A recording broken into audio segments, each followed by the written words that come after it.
Hi and welcome back to my channel. My name is Alison, the online piano and violin tutor.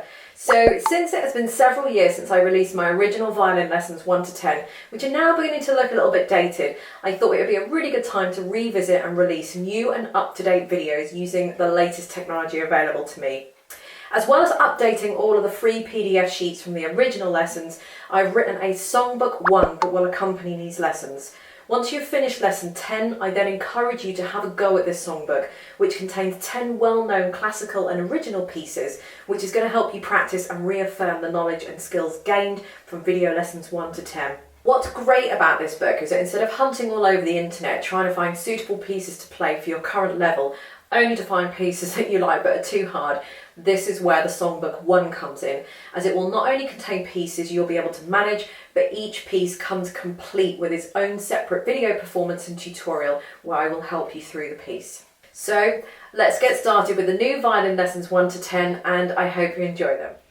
Okay, so lesson 5, we're going to be playing open strings. Now this is the exercise that I have done for you, and this is a free PDF that you can download and print out.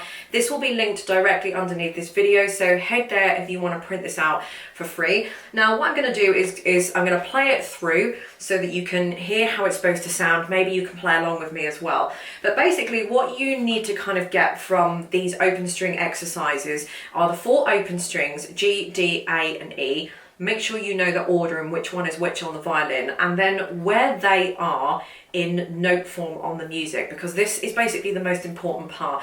Now I get a lot of comments with you guys saying that you can't read music and how do you do it?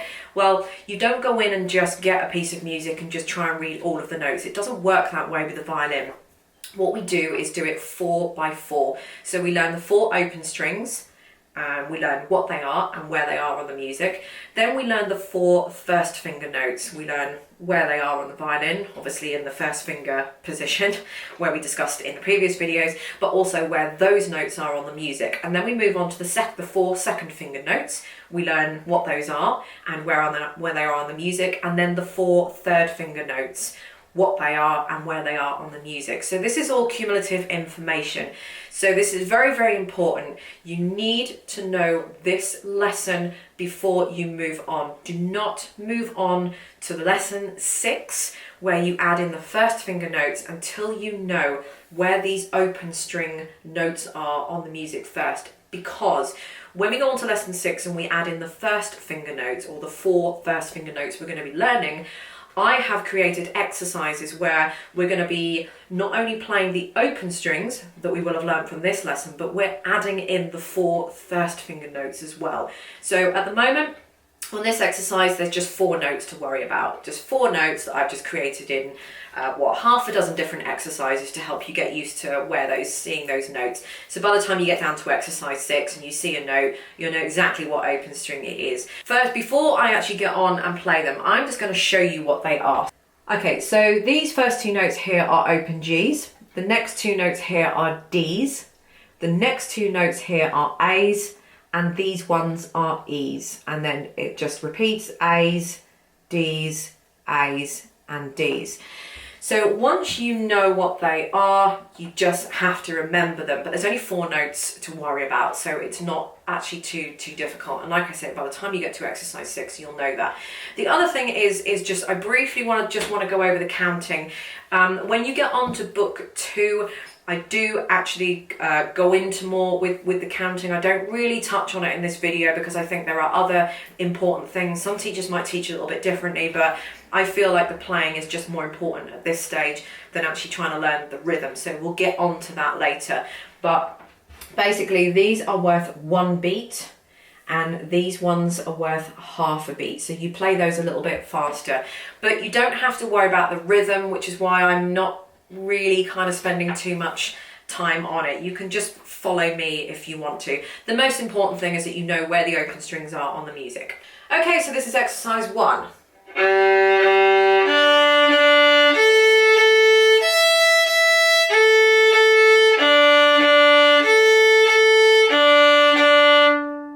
Pretty simple. This is exercise 2.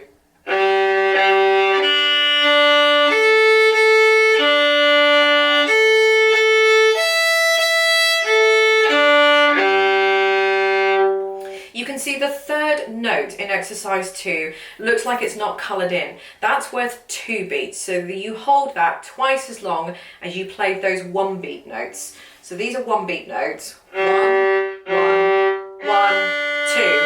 1, 1, 1, 2. How long you hold each of those notes for depends on how fast you're playing the music. So it doesn't work like seconds on a clock. It just depends how fast you're playing the music. Okay, so exercise 3.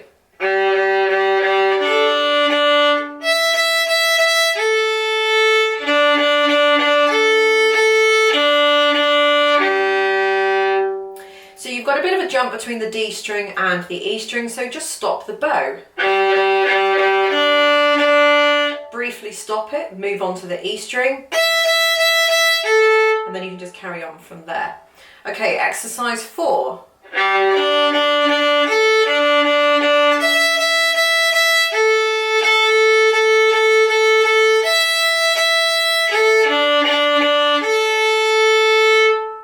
Okay, exercise 5.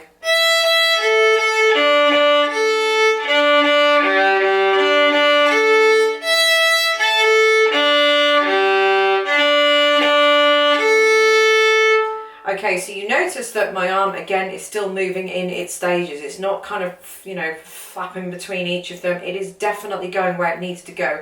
That's the only way I can isolate the notes and not hit the other ones. Okay, and exercise 6 is probably the hardest one, or you can see that it's kind of getting harder and a little bit faster as it goes down with more string changes that are happening more often. So this one is probably the hardest one.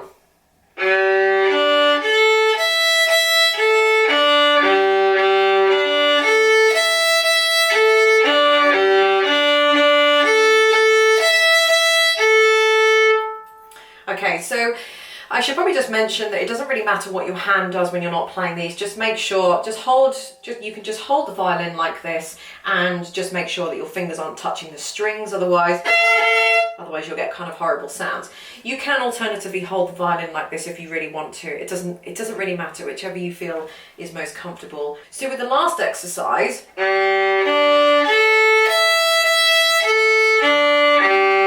so this one, so you bow down on the G string, move the position, move, move. So you can see I'm moving before I'm bowing. Move, bow, move. And again, I'm going to exactly where my arm needs to go.